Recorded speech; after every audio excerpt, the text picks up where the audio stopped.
अस्सलाम वालेकुम friends, welcome to another video. हाजिर है एक नई वीडियो के नाल। फ्रेंड्स आज ਅਸੀਂ ਮੌਜੂਦ ਹੈ ਐਬਟਬਾਦ ਦੇ ਫੇਮਸ ਪਿਕਨਿਕ ਪੁਆਇੰਟ ਸ਼ਿਮਲਾ ਪਹਾੜੀ ਦੇ ਮੁਕਾਮ ਉਤੇ। ਗਰਮੀਆਂ ਦੇ ਮੌਸਮ ਵਿੱਚ ਇੱਥੇ ਦੂਰ ਦਰਾਜ਼ ਤੋਂ ਆਵਾਮ ਆਂਦੀ ਔਰ ਭਰਪੂਰ ਇੰਜੋਏ ਕਰਦੀ। ਐਬਟਬਾਦ ਦੇ ਜਿਹੜੇ ਫੇਮਸ ਪਿਕਨਿਕ ਪੁਆਇੰਟ ਨੇ ਉਹਨਾਂ ਬੇਸ ਦਾ ਨਾਂ ਨੁਮਾਇਆ ਨਜ਼ਰ ਆਉਂਦਾ ਵੇ। ਇੱਥੇ ਇੱਕ ਪੁਆਇੰਟ ਹੈ, ਉੱਥੇ ਪੂਰੇ ਤੁਸੀਂ ਐਬਟਬਾਦ ਦਾ ਵੀ ਵਿਜ਼ਿਟ ਕਰ ਸਕਦੇ ਹੋ।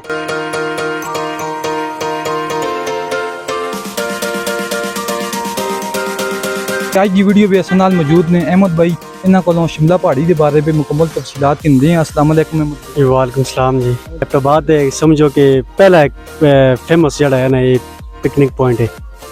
शिमला पहाड़ी कदम तमीर की गई है जी, इस काफ़ी टाइम हो गया, बहुत पुरानी है, पर जी नवी डिवेलपमेंट हुई है तकरीबन 4-5 साल दी हुई है। माशाल्लाह बड़ी तब्दीली आई है। पहले इतने झूले शुले भी नहीं है, परिंदे भी नहीं है, हूँ माशाल्लाह जानवर भी है, शेर आए थे, खासकर इतने चीता शेर और इस तरह के मतलब एक कश्ती हो गई है, पहले दी बिल्कुल नहीं है ना। हूँ तुम देख सकते हो काफ़ी जो डिवेलपमेंट होता काम नज़र आता उसी। ठीक है माशाल्लाह बड़ा बेहतरीन काम है। हूँ इतने आवाम आती है, बहनी गपशप करती है, मज़े का माहौल है इंजॉय। गर्मियों के मौसम में जहरी गल है, इलाका भी ठंडा है और उसके नाल एबटबाद दा फेमस पिकनिक पॉइंट है। इतने आवाम केड़े मुकामात तो इतने आनी है? इतने आवाम काफ़ी दूरों आती है जी। आ सकते जो पंजाब वाली साइड तो जरा उधर गर्म इलाके उधरों आती है। ठीक है, और स्कूल बिचों यूनिवर्सिटियां बिचों इस तरह टूर वगैरह होंगे लगते हैं, इतने आती है। मैं आखना चाहता कि शिमला पहाड़ी आओ, एबटबाद बिच आओ। शिमला पहाड़ी जो है ना जो लाजमी आओ, इतने देख के चलो माशाल्लाह बड़ी बेहतरीन जगह। केड़ा पॉइंट है अहमद भाई जिथों पूरे एबटबाद का नज़ारा भी नज़र आता है और उसके नाल बलोच सेंटर का भी उतों नज़ारा नज़र आता है? बिल्कुल जी, उत्ते इतों कैमरामैन दस नहीं सकता, अगली वीडियो में शायद उत्ते जो सो उत्ते उतो बिल्कुल पूरा एबटबाद मनिया मतलब सारा जो है ना सारी जगह नज़र आती है। पहले बलोच सेंटर भी नज़र आने, सुबह फौजी ट्रेनिंग करते हैं। अक्सर होगा तो कदे सुबह आना होगा तो देख सकते हो। सतह समुद्र तो कितने हज़ार फीट की ऊंचाई है? यार इस सतह समुद्र तो तकरीबन 5 तो 6 हज़ार जो है ना फीट दूर है तकरीबन। ये जी नवी तमीरात की गई है शिमला पहाड़ी की, उस पर कई चीज़ें अपडेट हुई हैं। जिस तरह ये कैमरामैन अगर दस सके तो ये जो बेंच वगैरह बनाए गए हैं ये सीमेंट के बनाए गए हैं, लेकिन लकड़ की शेप पे नज़र आने नहीं। तो इसी तरह और इतने कई अपडेट आई हैं नवियां जड़ियां कि पहले नहीं आई शिमला। पहले तो बिल्कुल ही मतलब नाखस चीज़ है, तुम आ सकते हो बेकार जी जगह ही। तो उस तो बाद जो इसका काम स्टार्ट होए माशाल्लाह ये असीं पहचान ना कर रखते कि लकड़ दी है या सीमेंट है ना। फिर असीं कोल आए आस्ते आस्ते भी पता चले कि भाई ये सीमेंट थी ना बनाई दी, असीं जबरदस्त डिजाइनिंग की थी, बंदा पहचान नहीं कर रखता। इस तो बाद फिर मतलब इस तरह का इन्हें काम शाम किया ठीक ठाक। उस तो बाद झूले होने लगे ने, ये जड़ियाँ बच्चे हो गए, कश्ती हो गई, शेर हो गए, परिंदे हो गए। परली साइड जो परिंदे भी नजर आ सोने तरह फैसिलिटी है, मतलब खाने पीने की हर चीज़ होंगे मेल लगती है। स्टेशन के बाद थोड़ा जिहा दस सटो कि एबटबाद तो कितने किलोमीटर के फासले ते मौजूद है? एबटबाद तो तकरीबन 2-2.5 किलोमीटर के फासले दे जी। और रोड भी यकीन मानो सही खोले जबरदस्त होए दे ते तकरीबन 5 तो 7 मिनट लगते थे। पहले इतने टिकट नहीं है, हुण इत्थे टिकट भी लाया गया है। एक कदम तो पिछे लाया गया है जी। हुण TMA पहले ठेकेदारी सिस्टम है, हुण ठेकेदारी सिस्टम के निज़ाम से चलता भी।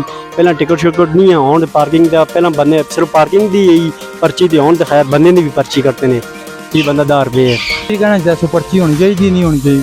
यार जी देखो होनी चाहिए पर आवाम 10 रुपये चलो मुनासिब ही है, ठीक है, इतनी ज़्यादा नहीं होनी चाहिए जी। उन्हें भी कोई ना कोई फ़ायदा होगा ना।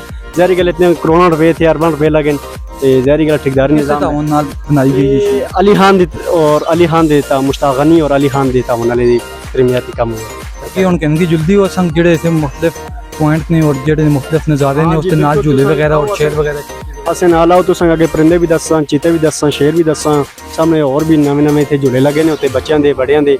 चलिए फिर चीज़ हाँ तो रोज चलिए आओ जी।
फ्रेंड तुसी देख सकते हो कि इतने इंतजामिया की जानब तो परिंदे वगैरह भी इतने पिंजरा बनाया गया भी। इस पिंजरे पे मुख्तलिफ किस्म के परिंदे जिस तरह मोर हो गया, गोरा तितर हो गया, इस अलावा और भी बहुत सारे इतने परिंदे ने वो भी तुसें दसने हैं।